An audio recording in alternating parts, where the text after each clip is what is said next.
What's up everyone, welcome back to the Carnarium. I'm Waste and I got another video for you today. So, some cards are unbanned in Commander. There was a announcement today, a Commander banned and restricted announcement, April 22nd, 2025. This article is written by Gavin Verhey, who's one of the members of the panel. And 5 cards were unbanned. So let's go through them real quick. If you're new to Commander, this is kind of a momentous occasion because very rarely have cards been unbanned from the Commander ban list. Some of these cards have been on here for a very long time, and so it's exciting that they're actually reviewing these cards and seeing if they still have validity to be on the list, or if there's really no reason to keep them on there. So Gavin goes through the cards and explains his and the panel's reasoning for unbanning them. So let's read what they have to say real quick.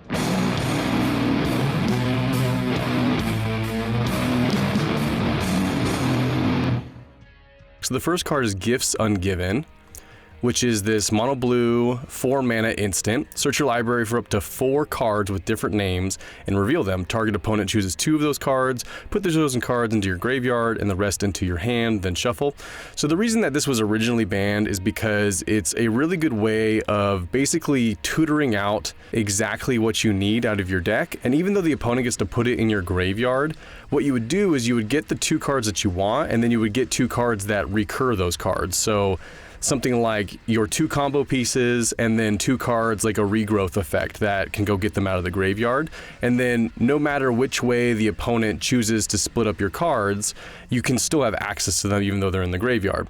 Or since this card says up to 4 cards and not exactly 4 cards, people would only tutor for 2 things, and then the opponent would be forced to put those exact 2 things into their graveyard. And there's lots of 2 card combos that combo out of the graveyard. So this was like a guaranteed way to start that combo. So you can think of Gifts Ungiven as essentially a combo enabler, but I think with the bracket system, they now feel that combo enablers are okay because there is a bracket for those types of cards and people that like playing those types of cards and against those types of cards. And so they feel more comfortable unbanning these types of enablers because they're only going to be found in like bracket 4. Let's go ahead and read their reasoning. So this is what they say. This is a beloved card with a great history. Many of you out there have enjoyed casting this card in all sorts of formats. We're excited to return it to Commander. The previous concern had been the nature of this as a power tutor, the time-intensive casting process, and the combos enabled by this card. We considered this within the structure of brackets and just regular pre-game conversations. If your deck is trying to infinite combo people with this, they should often help sort out if you are playing in the right environment. On the other hand, a fair Gifts Ungiven is a very fun, akin to a fact or fiction in politics and interplay between players it can create. So if you're not familiar with fact or fiction, it's essentially the same thing, it's worded slightly differently, but for a casual game, it works effectively the same way. Gifts Ungiven, just because of the wording of it, allowed it to be a combo enabler. But in a casual deck, it's essentially just another copy of fact or fiction. So I think they understand now that this card can be played casually and that casual players will play it casually, and players who are trying to up the power of their deck to the highest degree and play a no holds barred are going to play it that way, and they're just going to allow people to choose what bracket they want to play in with pre-game conversations and play the card the way that they would like, which I think is great. I think that's in the spirit of Commander. It kind of is a win-win-win, right? Everyone gets to win. We get new cards that we're able to play in the format, and we just have to kind of police ourselves and be honest about what the intention is with those cards. So moving on down, Sway of the Stars is the next card. This is a mono blue 10 mana sorcery, 8 and 2 blue. Each player shuffles his or her hand, graveyard, and permanents he or she owns into his or her library, then draw 7 cards. Each player's life total becomes 7. So this spell is very similar to Worldfire, if you're familiar with that spell. Instead of 1 life, it's 7 life, but it kind of works the same way. I think this is a very fringe card. It's also 10 mana, but I don't think people are really gonna play this that much.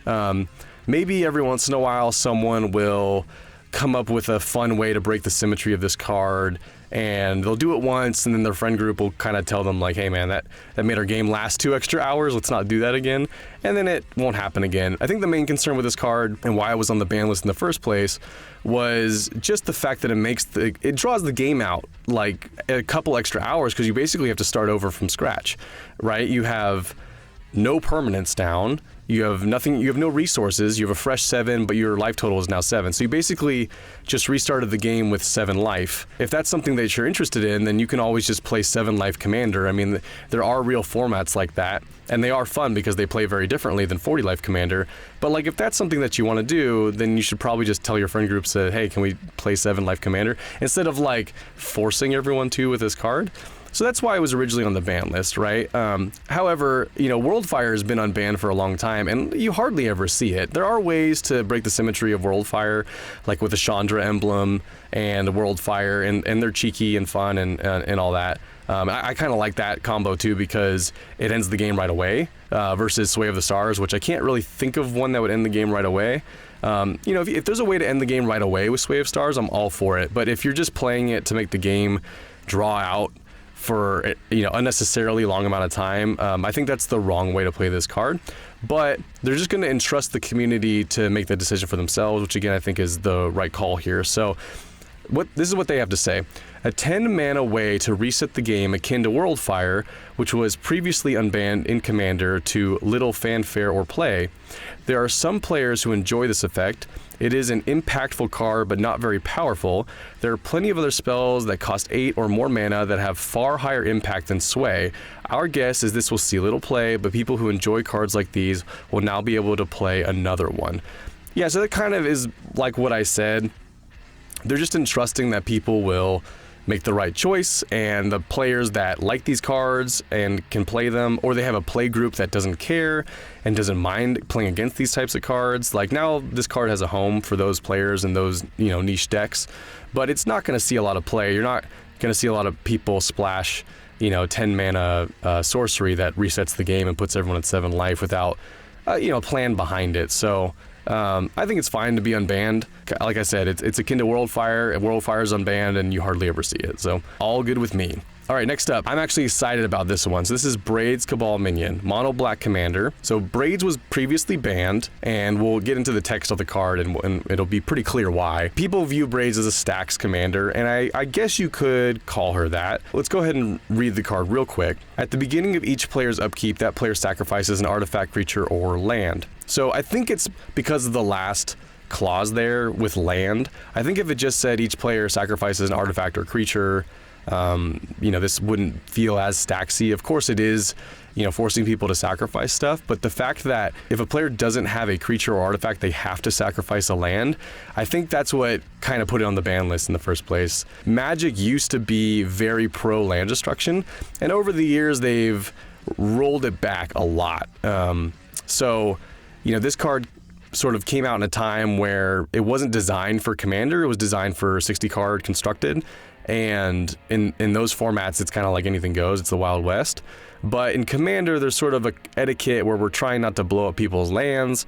That's what landed on the ban list in the first place. However, personally, I feel like this card is fine. If you pull up to a game and someone has Braids as their commander and you don't want to play against it, just tell them, hey, I don't want to play against that.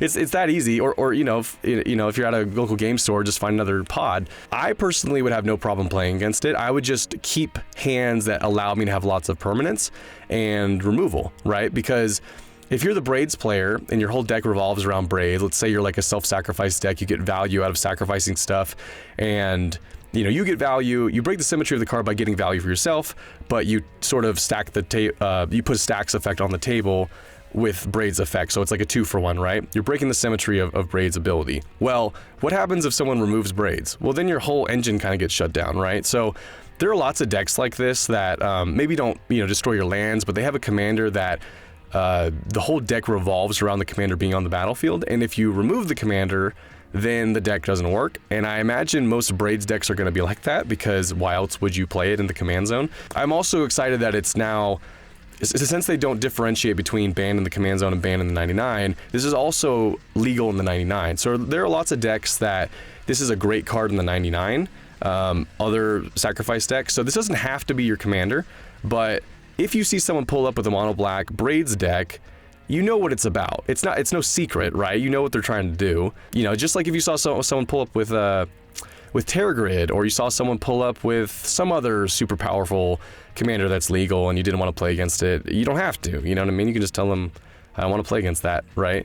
So again, they're trusting the community to make good decisions and be reasonable about this, right? Since this is coming off the ban list, I believe all these cards are game changers now because they were banned and now they get moved from being banned to unbanned, but they're game changers. So you can only play Braids in bracket 3 or higher. So you're already in a higher power level. I think those types of decks won't have an issue dealing with this. If this was legal in like bracket 1 or 2, I think I'd have more of a problem with it because those decks are not equipped to handle what this card is bringing. But decks like in power level 3 or higher, they should be fine, you know? Maybe not the mono green player, right? But, you know, 2 of the other opponents should at least have removal for this. And if you're starting the game off, you should probably tell them like, hey, we got to make sure this thing doesn't stick because it could be bad news for all of us. Anyway, let's read what Wizards has to say here. This card is a beloved character and a card many are nostalgic for. When played as one of your 99 cards or later in the game, it is a totally reasonable effect with an appropriate impact on the game. The most frustrating Braids games are when it's put out extremely quickly and people feel locked under it. However, as little as a single removal spell can really set that entire plan back. That's kind of what I was talking about, right? As commander decks have become more efficient with more targeted removal spells, and players have gotten better at identifying commanders they don't want to play against and having pre-game conversations, so that gives us the confidence to bring back Braids. A lot has changed since Braids was banned in 2009. Like I said, some of these cards have been banned for a long time. 2009, that's like when the format started. I honestly didn't even know that the format was alive then. I thought it was 2011 that it started, but it was banned in 2009. We mostly believe people will know what they're signing up for in a game with Braids as a commander, and as a card in the 99 is reasonable and acceptable. So I think they just echoed a lot of what I already said, but it's a totally fine effect in the 99. Of course, it's still a powerful effect, but you can remove it and then it goes away somewhat permanently because it goes to the graveyard, right? If it's the commander, of course, they have the option to recast it, but you just remove it a couple times and their whole deck engine kind of falls apart. And they acknowledge that in the article here. So Braids is not unlike some other powerful commanders where the whole deck revolves around that strategy. And so really the play against Braids, if you're going to play against Braids, is just make sure it doesn't stay on the battlefield. And then you don't have to worry about the effect. But I'm super excited that Braids is back because I love self-sacrifice decks, especially like Rakdos sacrifice decks, using sacrifice as a way to gain value or, you know, make other people sacrifice their creatures while I sacrifice creatures and gain value. So I'm excited to put Braids in some of my decks. I don't think I'll build her as the commander, but as a piece in the 99, I think she's a really cool effect that I'm excited to have back in the commander format. All right, next up is Coalition Victory. So this is a polarizing card. We'll give it a quick read. So it's 3 in Wooburg, so white, blue, black, red, green, 5 color. It's a sorcery. You win the game if you control a land of each basic land type and a creature of each color. In 2025, this is a really easy clause to hit. You just need even in a fair deck, you just need a couple triomes and 1 5-color creature, which you're going to have as your commander because you're running a 5-color card. So this card essentially reads like, have a couple lands with multiple types and your commander on the battlefield and you win. So not like a super fun, impactful card, right? And that's why it was originally on the ban list, because it was just leading to non-games, right? You would cast this, you would win.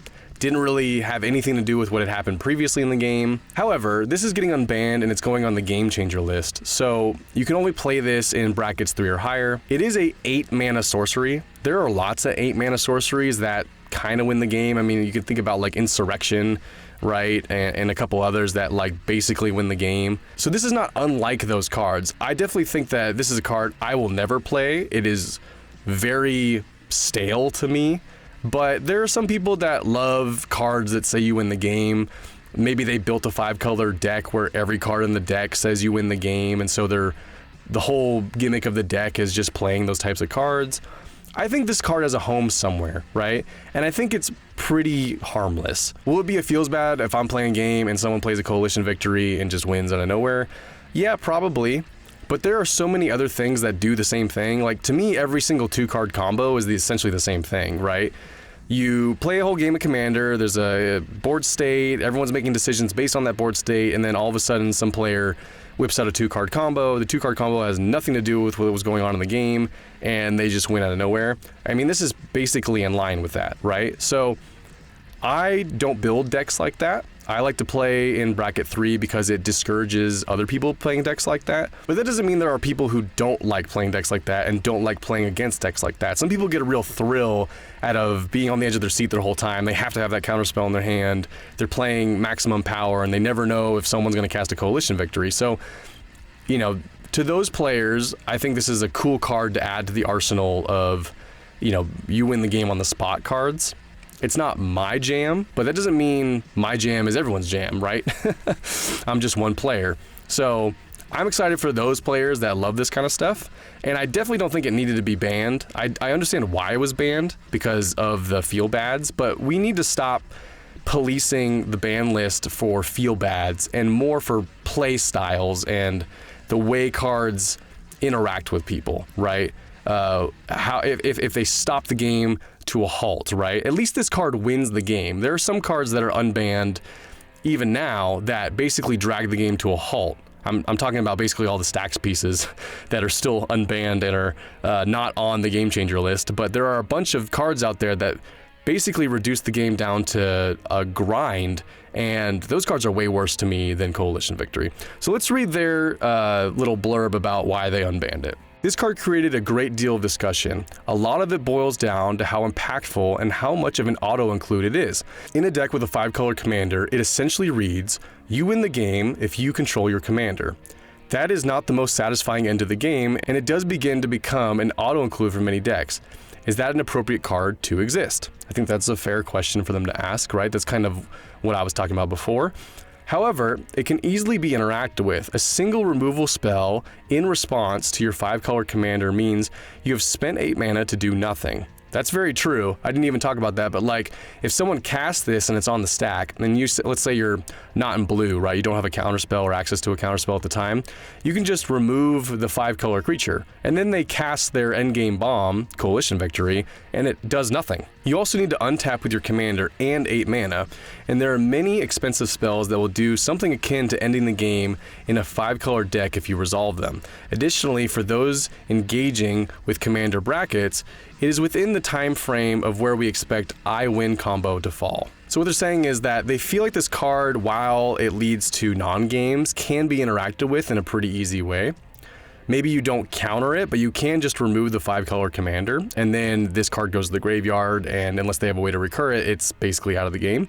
If you're someone like me who runs a lot of non-basic land hate, 5-color decks will cry if they play against me because I will blow up all their non-basics and they will never resolve this spell and have it work. If you're playing in a high-level bracket against someone who wants to play a Blood Moon, then you're definitely going to cry. So I think to sum up what they're trying to say, in the decks that people will play this in the brackets where they will play this card, it's fine, right? There are other 8 mana sorceries that are way more powerful than this, and since this one is cast at sorcery speed, it's not like an instant or something, it's pretty easily interactable with. Alright, moving on. The next card is Panoptic Mirror. So this is a 5 mana artifact. It has imprint, and so for X and a tap, you may remove an instant or sorcery card with converted mana cost X in your hand from the game.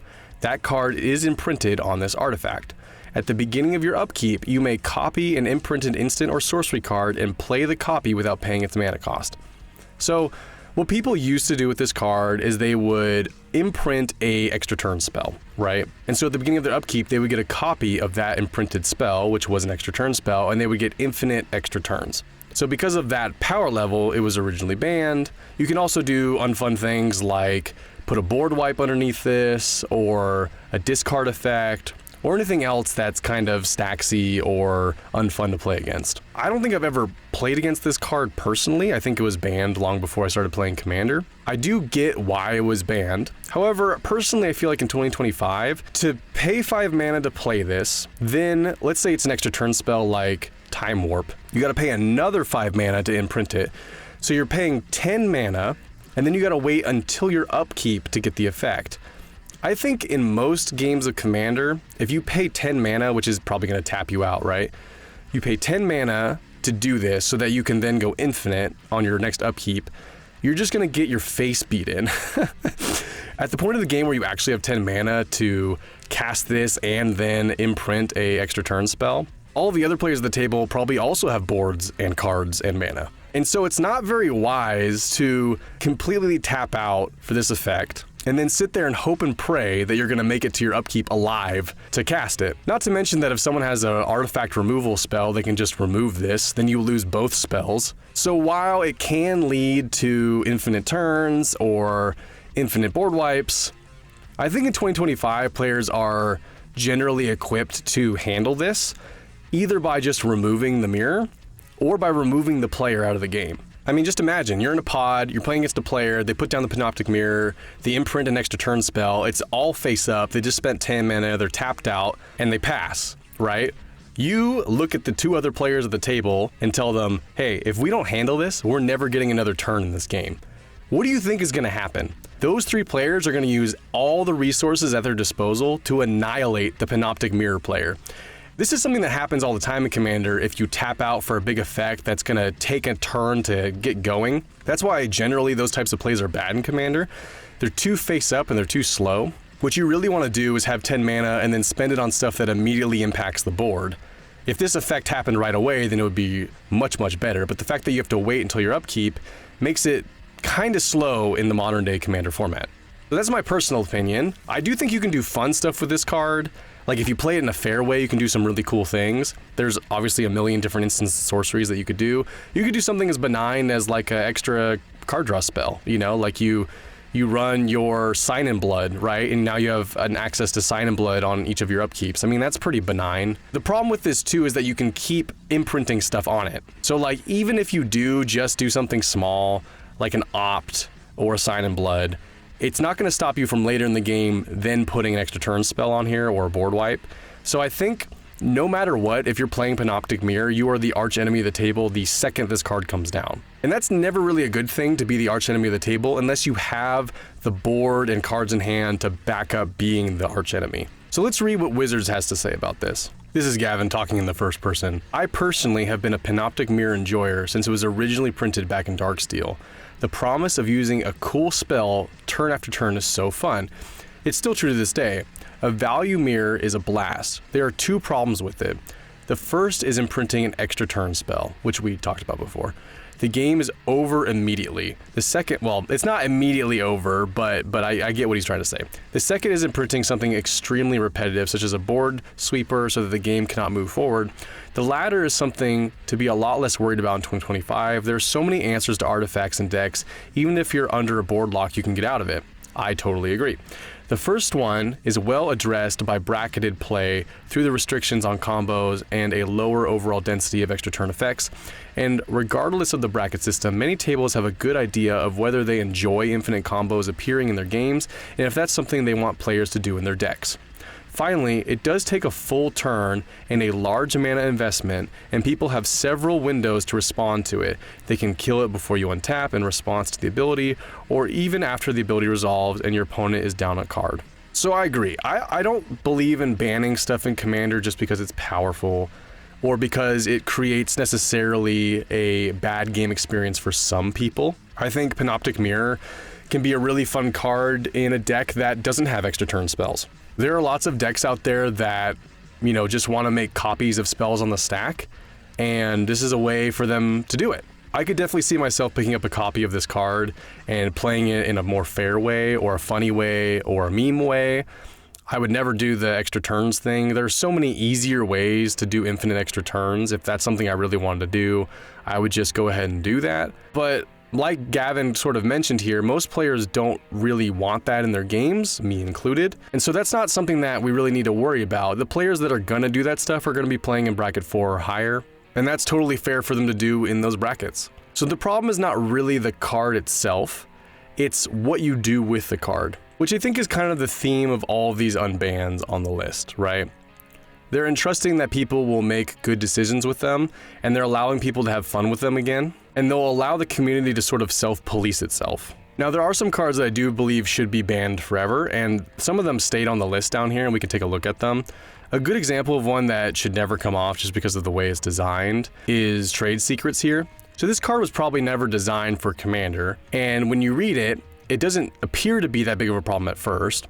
3 mana sorcery, target opponent draws 2 cards, then you may draw up to 4 cards. That opponent may repeat this process as many times as he or she chooses. That opponent may repeat this process as many times as he or she chooses.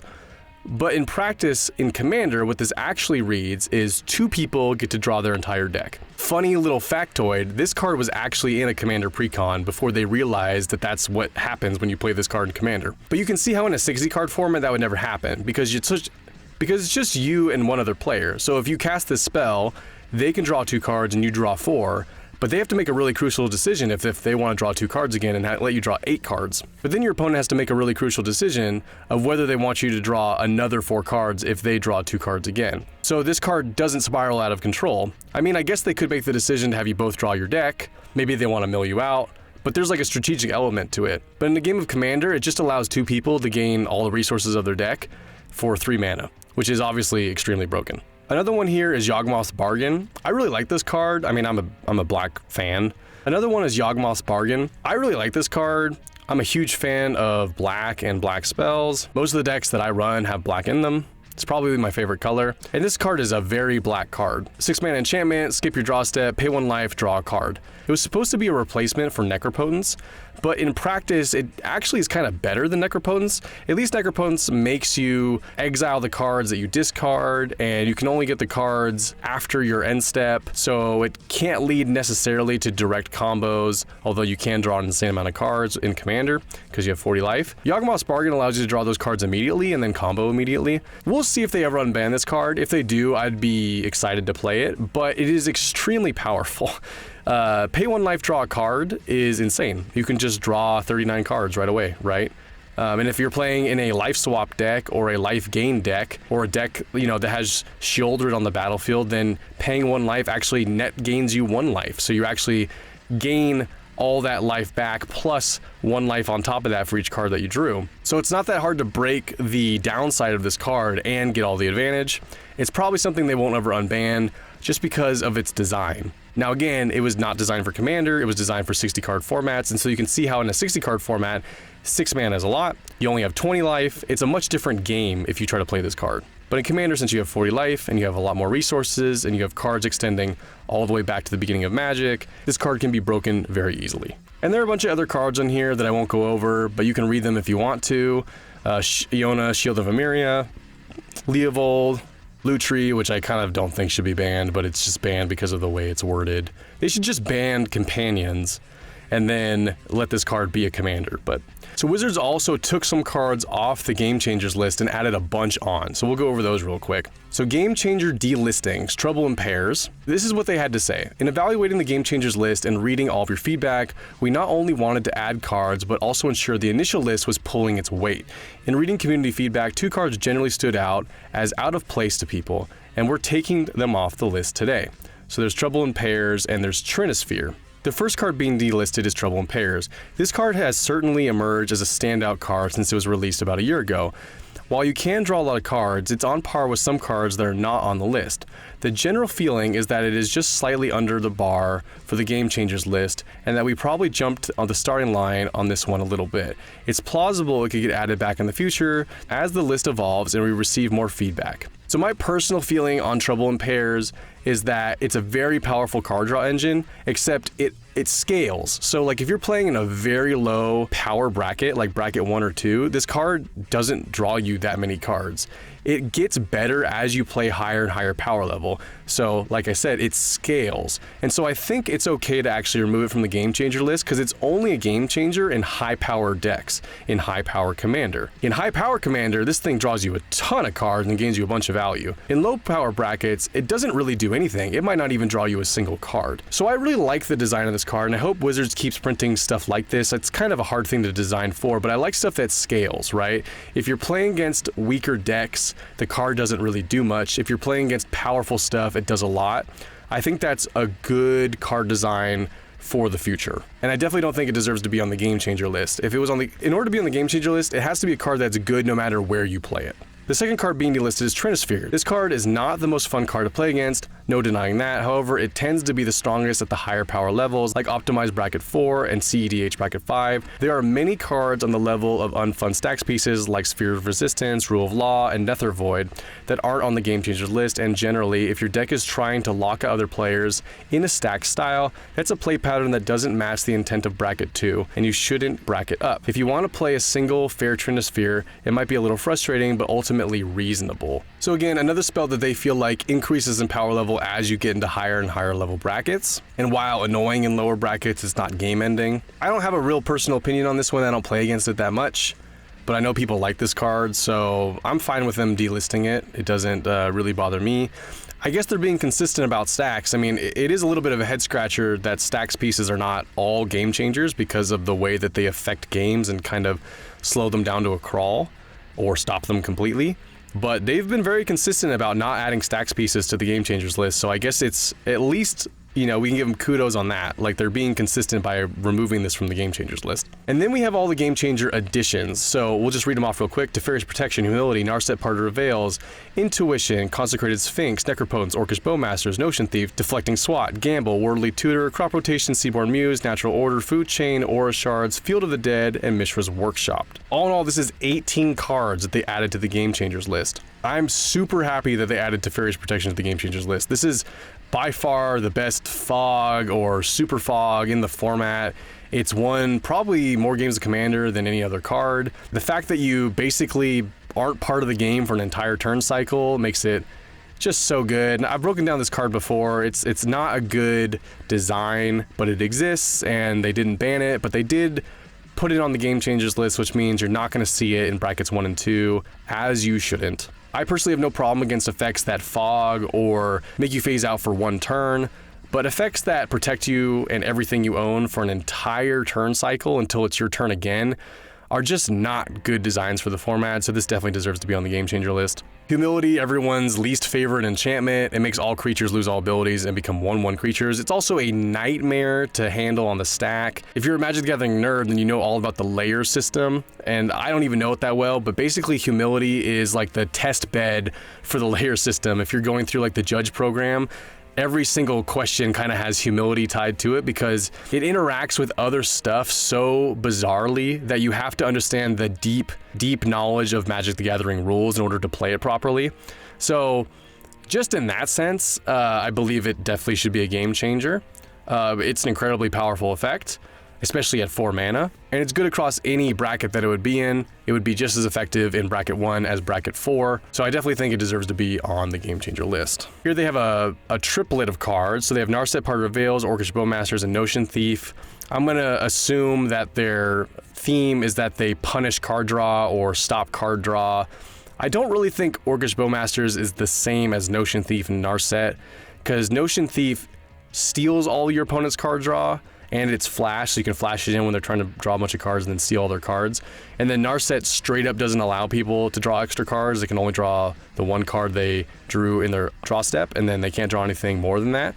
Orcish Bowmaster still lets you draw cards. It doesn't stop you from drawing cards. It just punishes you heavily for doing it by allowing you to do 1 damage to any target for each card that you drew, and then it makes a giant orc army creature. So I don't think Orcish Bowmasters is the same. Orcish Bowmasters doesn't stop you from drawing cards, or anyone at the table from drawing cards. It just punishes you really heavily for doing it. I think card draw punishers are fine. I understand that it's a powerful card, so I'm not saying it shouldn't be on the Game Changer list. I just don't think it's the same as Notion Thief and Narset. Notion Thief and Narset are straight up card draw cancellation for your opponents. Your opponents can no longer draw cards until they get rid of these things. Notion Thief is a little easier to deal with because you can just kill it.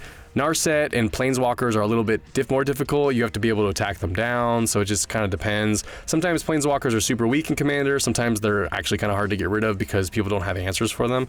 So it just kind of depends. But I do understand why they're on the Game Changers list, as well as Orcish Bowmasters. They're just very powerful cards, and they shut down a lot of strategies. I mean, most decks are trying to draw a bunch of cards in Commander. I mean, that's like the most fun thing you can do is just draw a bunch of cards. And so cards that punish or stop that from happening are powerful, right? If your deck strategy is trying to draw a bunch of cards so that you can do what you want to do, and then all of a sudden that is turned off, then your deck kind of doesn't function anymore, right? So, and then not only that, but if you're trying to find an answer to these cards, you have to draw into them, right? Well, you no longer can draw extra cards. So they kind of punish the tool that you would use to find an answer to these cards. So they kind of protect themselves in that sense, right? Again, Orcish Bowmasters doesn't stop you from drawing cards, but like Notion Thief and Narset, you can no longer draw into answers. You have to draw just one card a turn. You better hope that that one card you're top decking is the answer, or that you already have it in hand, or that your opponents have a board wipe or something.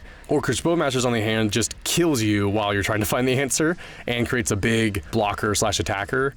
So I get it. I get why they're on the game changer list. I think Notion Thief and Narset are kind of in a class of their own, but Orcish Bowmasters is definitely powerful. I run a lot of the card draw punishers, the ones that do damage to people, because they don't stacks you, they don't stop you from drawing cards, but they make you die a lot faster if you try to draw a bunch of them at once. Next up we have Intuition. So this is a 2-mana instant. Search your library for any 3 cards and reveal them, target opponent. He or she chooses one, put that card in your hand, and put the rest in your graveyard, shuffle your library afterwards. So this is another card that is kind of in the same line as the quote-unquote combo enablers. It's just a big tutor, right? And so you can put 2 cards in your graveyard, and then you can have 1 card to recur them or something like that. I think played fairly, this card's fine. It's pretty mediocre, but played in a deck that's searching for combos, it's obviously much more powerful. So it definitely deserves to be a game changer. Any tutor to me should be a game changer. I think tutors break the spirit of the format. You know, it's supposed to be 100 card singleton. It's not supposed to be, you're not really supposed to be able to go look for what you want to find. I know people like tutors, and my opinion may not be popular, but I think the spirit of the format is to allow the deck to be random and to not know what you're going to draw necessarily. You can still draw a bunch of cards and stuff, but when you start searching for stuff in your deck, you break the spirit, right, of the format. And so I think anything that does that, really, at least for cards, and I don't really feel this way about land tutoring, but cards that tutor for other cards definitely should all be game changers. Demonic Tutor, you know, Gamble, Intuition, they should all be game changers because they allow you to break, you know, the intention of the format and go look for whatever you want out of your deck. Next up we have Consecrated Sphinx. Super powerful 6-mana mono blue creature. So whenever an opponent draws a card, you may draw 2 cards. So obviously you have 3 opponents. Whenever any of them draw a card, you draw 2 cards. You can just already imagine how many cards you would draw if you had this down. Super powerful. I think it's mostly fair because it's a 6-mana creature, right? I think 6-mana creatures should have powerful effects, but the fact that you're drawing 2 cards for every 1 card your opponents draw is kind of insane. I can't believe they actually printed this. Even if it was draw 1 card for every 1 card your opponents draw, it would still be insane. So the fact that you're drawing 2 cards is absolutely nuts. So definitely deserves to be a game changer, incredibly powerful card. It quite literally changes the game when it comes down. Next up we have Necropotence. So like we talked about with Yawgmoth's Bargain, this is kind of a similar effect, except the main difference is that whenever you discard a card, you exile that card, and then you have to pay 1 life to exile a card, put it face down, and then at the beginning of your next end step, you can put those cards in your hand. So it's delayed, it's not right away, it's not instantaneous.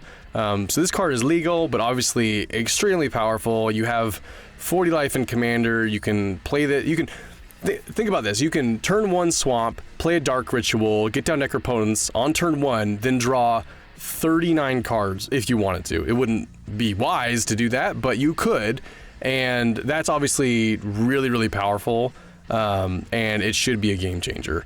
It's not really a card that should exist in bracket 1 or 2. It's extremely powerful, and it's really low costed at only 3 black mana, so I'm totally fine with this being on there. It is a very powerful effect. This one kind of has me scratching my head. Okay, so I made the joke on Twitter. I was like, who got deflecting swatted at Wizards? Who was playing a game and they lost because someone deflecting swatted them?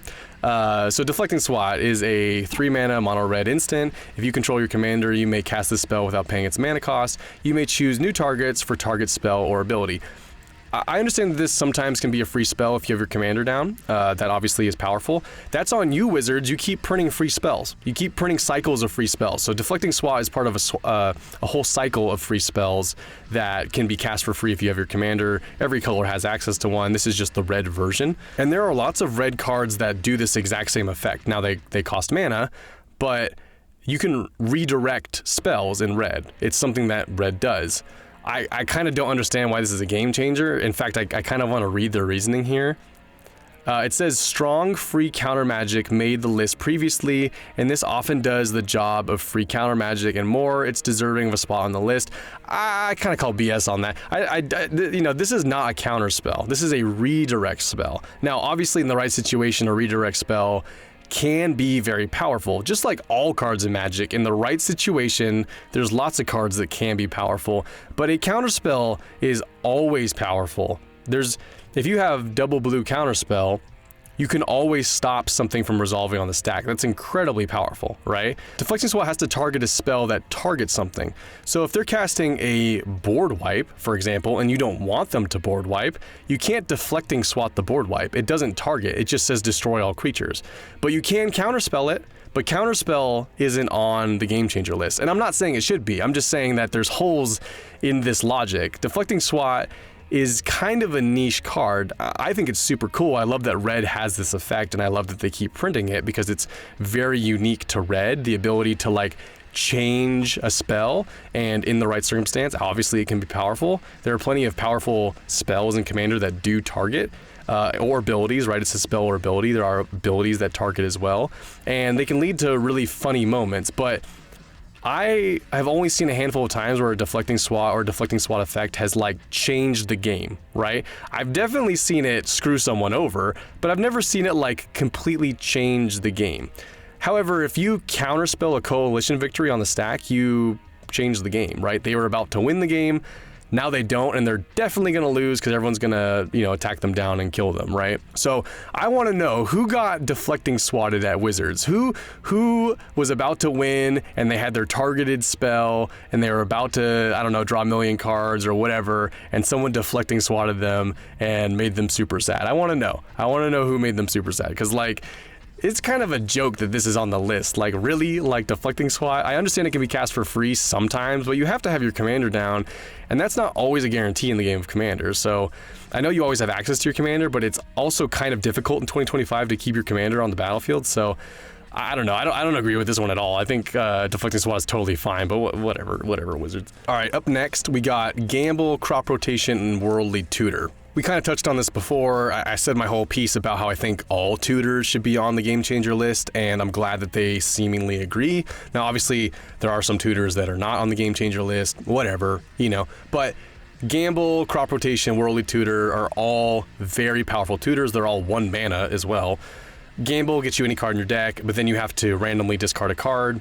Not a huge deal, especially if you're playing in a deck that wants stuff in the graveyard. Then it's like, you know, win-win, you know, you get to tutor for something and maybe put something important in the graveyard. Crop Rotation, at instant speed, mind you, can get any land in your deck. So you can instant speed Glacial Chasm, you can instant speed Maze of Ith, instant speed Field of the Dead. It's super busted, super busted. Wizards needs, this card's old, but Wizards needs to stop printing cards that tutor or fetch non-basic lands. I think like all ramp should just be basic land ramp. Obviously, it's too late for this because this was printed a long time ago before Commander ever existed, but I do think it's absolutely correct to put on the Game Changer list. It's a very powerful card. And then same thing with Worldly Tutor, another 1 mana instant, search your library for a creature card, reveal it, then shuffle. It doesn't even have restrictions, any creature card. I mean, that's insane, right? There's so many broken creatures. Just imagine if you're tutoring for like a Consecrated Sphinx, right? We talked about Consecrated Sphinx up here, right? You could go get that guy. There's a million creatures that are super good in Commander, so 1 mana, go get that creature is super good. And then like I talked about personally, how I feel about tutors is that, you know, they break the spirit of the format. You know, I think all tutors should be on the Game Changer list because they all do something that's against the grain. They do something that you shouldn't really be able to do, in my personal opinion. But they're also just very powerful because they do that and because a lot of people aren't doing that, right?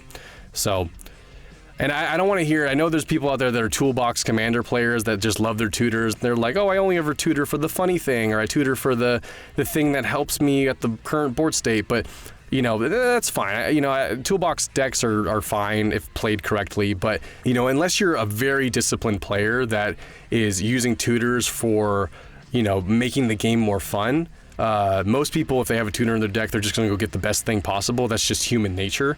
So unless you're like a very disciplined toolbox commander deck player, tutors are just too powerful, in my opinion, and they go against the grain of the format. So I'm happy to see them acknowledge that and put them on the game changer list. I'll get off my high horse now. Moving on. Seedborn Muse, yeah, incredibly powerful creature, untap all permanents you control during each other player's untap step. So like, I have this card in my Shigeki deck, and I can generate a ton of mana, right, on my turn, go get a bunch of stuff out of my graveyard, you know, basically tap out, and then as soon as it's the next player's turn, I untap all my permanents, including my lands. So then I have access to all that mana again. I can do a bunch of stuff on their turn, and then I just keep doing that. I basically, instead of just having 1 turn per turn cycle, I now have 4 turns per turn cycle because a lot of the stuff in my deck is instant speed. So it's just, to go from 1 turn to 4 turns is insane. You're essentially quadrupling your mana, quadrupling your resources. You untap all your creatures so you can block with them. It's just nuts. So absolutely deserves to be on the list. Super powerful card, one of my favorite cards in Commander, but is very powerful, so absolutely deserves to be on the Game Changer list. Next up, Natural Order. So, older card, 4 mana. As an additional cost to cast this spell, sacrifice a green creature, search your library for a green creature card, put it on the battlefield, and shuffle. So this is a tutor that puts the card right into play. Obviously, it has to be a green creature, and you have to sacrifice a green creature, so there's more of a restriction, but you're still tutoring for a creature and putting it right into play. And there are a lot of very powerful green creatures. I mean, there's just a million of them. That's what green does, is powerful creatures. So again, another tutor, another format defying card, in my opinion. Definitely deserves to be on the Game Changer list. Next up, Food Chain. 3 mana, exile a creature you control, add X mana of any one color, where X is 1, plus the exiled creature's mana value. Spend this mana only to cast creature spells. Let's read what they had to say about this, because I'm not so sure about this card. People tend to not play fairly with Food Chain. It mostly fuels infinite combos, and while those are kept out of the first 2 brackets, it still feels like it's worth calling out and limiting as a game changer in slot 3 bracket. So I guess because this is an enchantment, that's why, because you can do this over and over again, so you can create infinite combos. So yeah, I've never seen anyone do this with Food Chain. I don't even know if I've ever played against Food Chain, so maybe that's why I've never seen it. But if that's what's happening out there, then yeah, I mean, then it deserves to be a game changer. Otherwise, if you play it fairly, it's kind of just a mediocre card. You have to sacrifice a creature to add mana. You only get 1 extra mana. I mean, it's fine. I mean, green has much more powerful stuff it could be doing than this. But yeah, infinite combos definitely deserve to be on the game changer list. All right, next up we have Aura Shards. All right. This card is so powerful. 1 green, white. It's a Silenzia enchantment. Whenever a creature enters the battlefield under your control, you may destroy a target artifact or enchantment. This is like Silenzia stacks, right? This is like a, you know, creature decks that run these colors. This is like their version of stacks, because, you know, creature decks tend to not run as many artifacts and enchantments. Maybe they run a couple support ones, but in general, they're running a lot of creatures. But other decks that are not creature heavy tend to run a lot of artifacts and enchantments because they help them with their card draw, they help them with their ramp, all those different kinds of things. And so whenever I've played a game where Aura Shards has come down, it's like everyone hits the Mayday button, because, you know, usually the deck that is playing Aura Shards has a way to make a creature every turn, right? So you're at bare minimum blowing up someone's artifact or enchantment every turn. Now, if you're playing a token deck, because remember, read this card, it doesn't say non-token creature, it says whenever a creature enters. So if you're playing a deck that like makes tokens, right? You know, let's say you put 3 tokens into play, well, that's 3 triggers of Aura Shards, so you get to blow up 3 artifacts or enchantments. And then if you have the ability to like make, you know, creature tokens at instant speed or flashing creatures, it gets insane, right? I've definitely seen games where I'm playing against a creature deck and they have the ability to kind of make a creature whenever they want. They have like just enough mana to like kind of make 1 creature on each other player's turn, and so they're blowing up 4 artifacts and enchantments per turn cycle, and they can do it all at instant speed. It's just, it's nuts. It's super powerful. I really love this card because I feel like it gives fair creature decks like a really powerful card that they can use against control decks and other, you know, kind of broken combo-y strategies. So I think it's absolutely a good card for the format, but it is insanely powerful because of the way it's worded, and especially in a green or a white deck where they're able to make tokens, they're able to make lots of creatures. The fact that it's not capped at 1 per turn, it's just like whenever a creature comes in. Yeah, it's insane. So if you've ever played against Aura Shards, you know, like this card is absolutely nuts. It deserves to be a game changer. But I still love it. It's I don't ever play green white, but if I did, I would 100% auto include this card in whatever creature deck I built. Moving on, Field of the Dead. Okay, I'm glad they acknowledged this card because they hadn't in the original Game Changer list. They only put Glacial Chasm on there and maybe a couple other lands. But Field of the Dead is just as powerful as those other cards. So Field of the Dead enters the battlefield tapped. You can add a colorless mana. Then whenever Field of the Dead or another land enters the battlefield under your control, if you control 7 or more lands with different names, create a 2/2 black zombie creature token. So it sounds benign if you've never played against this card, but in actuality, this is an army in a can. I have this card in my Omnath deck. I have it in my Shigeki deck. They're both decks that like to put tons of lands on the battlefield, and in those decks, it's not hard at all to hit the clause of having 7 or more different lands with different names. I even run snow basic lands, like I run regular plains and a snow plains so that I can have differently named basic lands. It's super easy to hit this clause if you build around it. And so basically the way this card reads is that when this card is in play, you make a 2/2 black zombie for every land that you play, and for a deck that's ramping a bunch, every land is now a 2/2 black zombie creature. I mean, you can wipe the board, then ramp, then rebuild your whole army instantaneously. You know, Commander, obviously, like lands decks in general are already good because it's rewarding you for doing something that you want to be doing anyway, which is playing lands and ramping, right? So it's already a really powerful strategy, but then when you add in, like, create a 2/2 for every land that you play, I mean, the Omnath deck can easily ramp out like 10 lands with 1 card, right? So that's 10 2/2 black zombies, that's 20 power instantaneously. And then if you have the ability to ramp out those lands at instant speed, which there are ways of doing, you can like have a board that's empty, someone attacks you, and then all of a sudden you put 10 2/2 black zombies down, and then you can just annihilate their whole team, and they're tokens to you, so you don't care. They're disposable, right? It's really, really, really powerful. So I'm glad they put it on the Game Changer list. It absolutely deserves to be on there.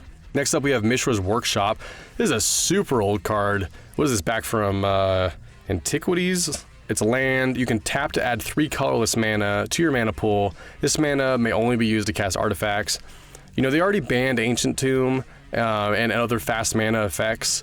This one is a little restricted because you can only use it to cast artifacts, but like, if you're running this card, you're already in an artifact deck, right? So you're playing this artifact deck. I mean, 1 land that adds 3 colorless mana, I mean, that's insane. That's insane, right? Any land that adds 3 mana, period, no matter the restriction, is super good. So yeah, this absolutely needs to be on the Game Changer list. I'm glad that Wizards is now looking at powerful lands and putting them on the Game Changer list.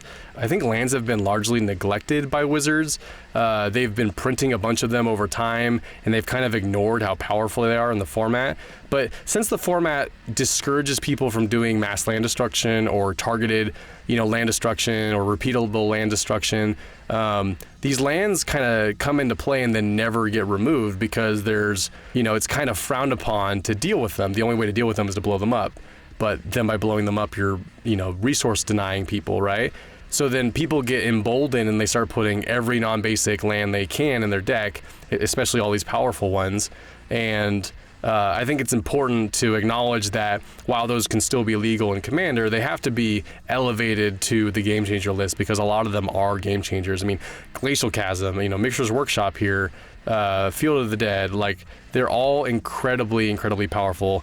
Cabal Coffers, Maze of Ith, there's a million powerful non-basic lands. So as they continue to work through this list, I'm just glad to see that some of the more powerful ones, the more powerful lands rather, are making it on here. It means that they're putting their focus on that and they're aware that it is a issue. And then here's a list of cards they did not change. So they didn't bump up Farewell to the Game Changer list or Alms Collector. Mana Drain, Mystic Remora, Force of Will, Time Twister and Wheel of Fortune, Grave Pact and Dictate of Erebos. I think these are just cards that people generally don't like playing against, but are they incredibly powerful in the right deck? But you got to build around them. It's not like just plopping them down makes them powerful, right? So yeah, I'm gonna read what they said on these ones because I think this is kind of silly that they're even on here. But in small doses, these are fun, but when pushed to the limit, they are frustrating. They do require some setup to be at their strongest, and opponents do not have tokens or other small materials to sacrifice. We elected not to do anything with them at this time, but if you think these enchantments should categorically be on the list, please let us know. I don't think they should be. You know, they require a lot of build around, and in the decks that do build around them, of course they're powerful, but that's the whole point of Commander. If you build around something, you're trying to make it powerful. That's true for any card in Commander that you have to build around. So I don't think these are any different just because they make you sacrifice creatures. Necrodominance, it's really similar to Necropotence. You could read it if you want, but it's basically a carbon copy of that card.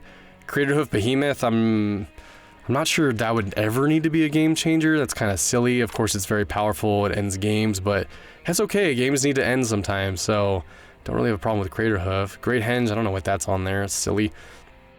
Green Sun Zenith, Court of Calling, Finale of Devastation. These are all tutors, so I'd be in favor of them going on the game changers list, but I guess they want to take their time with that.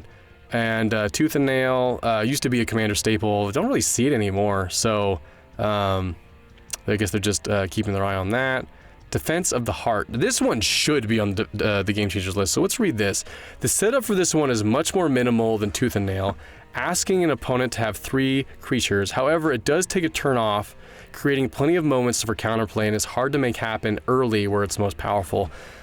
I don't know about that. So Defense of the Heart, 4 mana enchantment. During your upkeep, if one of your opponents controls 3 or more creatures, sacrifice Defense of the Heart, search your library for up to 2 creature cards and put those cards into play, shuffle your library afterwards. This card is absolutely broken. I don't know who at Wizards is reading this and not seeing how powerful that is, but the only stipulation is that this has to come down, wait a turn cycle, and then if an opponent, one of your opponents, controls 3 or more creatures, then you get to crack this and go get any 2 creatures out of your deck and put them on the battlefield. That's insane. It's insane. That is too powerful for bracket 1 and 2. Are you actually kidding me, right? Like any 2 creatures, so I can just go get my Emrakul and my, whatever, Staxy, creature. I can go get my Jingadaxis or whatever. Like, come on, Wizards. This is it's a little embarrassing that you don't understand how powerful this card is. It requires no setup. They even acknowledged that. It said that it does take a turn off. I mean, you're technically right. You do have to take a turn off. You have to play this, and it has to make it around the table. But come on. I mean, you unbanned Panoptic Mirror, but you put it on the Game Changer list. It kind of falls in the same category. Super powerful card that needs to be dealt with right away, but you have to make it back to your upkeep for it to work, right? It's the same thing here. Why is this not on the Game Changer list? Makes no sense. Makes no sense to me. Soul Ring, they're never going to put this on the Game Changer list. It is obviously broken, and you can break it even more very easily, but it is so iconic to the format, and it's in every Commander precon. It's super cheap, so everyone has access to it. It's like $1. So, and in decks that are not green or white that can't ramp, it's actually really important to have a Soul Ring so that you can keep up with the rest of the ramping going on. So played fairly, which is 99% of people, this card is fine. It's only the people that break it where they, make infinite mana or whatever, where it really spirals out of control. But most people are playing this absolutely 100% fairly, and it's just it's just the best ramp, artifact in their deck. Right? I typically don't run many mana rocks in my decks because they get blown up, right? Someone casts the Destroy All Non-Land Permanent or, Vandal Blast or whatever, then it's bye-bye to all your mana rocks. But I do always run a Soul Ring if I'm in a deck that can't ramp. And I play a lot of Rakdos decks, and those decks can't ramp. So I have to, I feel like I have to play Soul Ring to keep on par with the rest of the table. So yeah, I'm willing to run a mana rock like this because it's just so powerful. But it's never going to be put on the Game Changer list because it's just too iconic to the format, and I think that's fine. It's pretty benign in most decks. And that is the list. There's more information here if you want to read it. There's like other cards that they are considering, and they're talking about like, you know, what they're looking at moving forward. But that's essentially the breakdown of what they unbanned as well as what they migrated to the Game Changer list. All in all, I'm 99% in favor of all the decisions they made, which I'm just like really impressed with Wizards. I think they really thought about all these cards, and they made, you know, pretty good decisions on most of them. Of course, I have, you know, a couple cards that I don't agree with, but, you know, if I get 99% on most of their ban decisions, if you know, I agree with them 99%, then I'm a happy camper. It's never going to be 100% because we all have different opinions about how commanders should play and what's powerful and what's not. But I think, you know, most people will be happy about this update and happy that Wizards is now, you know, they're being fair about what comes off the ban list. They're not just like unbanning Jeweled Lotus and Mana Crypt. I know a lot of people wanted to see that happen because they either owned one and they thought it was banned unfairly, or they just, you know, really like playing powerful cards. But I'm super happy that they didn't touch those. They actually wrote a whole article section on why they didn't. I'm not going to talk about that here. I personally don't think they should ever be unbanned because A, they're bad for the format, and B, people acted like such babies when they banned it, and people were doing, and I don't mean like the casual players, I mean like the people doing death threats and stuff, right? Like they actually like sent death threats to people. So that, to me, those cards should never be unbanned. They should make a statement by keeping them banned, but you can read what their thoughts are on it. But I'm happy they didn't unban those, and all the cards that they did unban, I'm super in agreement on their reasoning why. I love the idea of them moving towards, you know, this idea that Commander can police itself and that people can be adults, right? And that the format's just not going to spiral out of control if they unban something powerful. They're just going to allow the bracket system to kind of breathe and do its thing, and then, you know, gauge in a year, you know, where it's at. If all of a sudden everyone's playing Panoptic Mirror and it's just absolutely, you know, unbearable, they'll just ban it again, right? Same thing with Coalition Victory. I don't personally see that happening at all. I think Commander will kind of just keep moving the way it has been. There will be people that pick up these cards because they're new and fun and shiny, but all in all, most people are not going to care that this happened, you know? And what I mean is they're not going to like change their decks because this happened, right? They're not going to all of a sudden go out and get a Sway of the Stars. It's just not likely, right? They're going to keep playing their favorite commander and use the cards they already have to support that commander. A lot of these cards don't really support a specific commander. So I think it's good that they unban stuff that's generally benign, and that they move stuff that they thought was too powerful to be in bracket 1 and 2 onto the Game Changer list. So that's my thoughts and reaction to the list. Again, this was all live and unscripted, so sorry if I rambled a little bit, but I do want to hear from you, so leave me a comment down below. What are your opinions about the bans? Make sure while you're here you like, comment, and subscribe. If you want to join the Discord, talk Magic with other members of the channel, link in the description. Like always, I appreciate you watching. I'll see you guys in the next one. Later.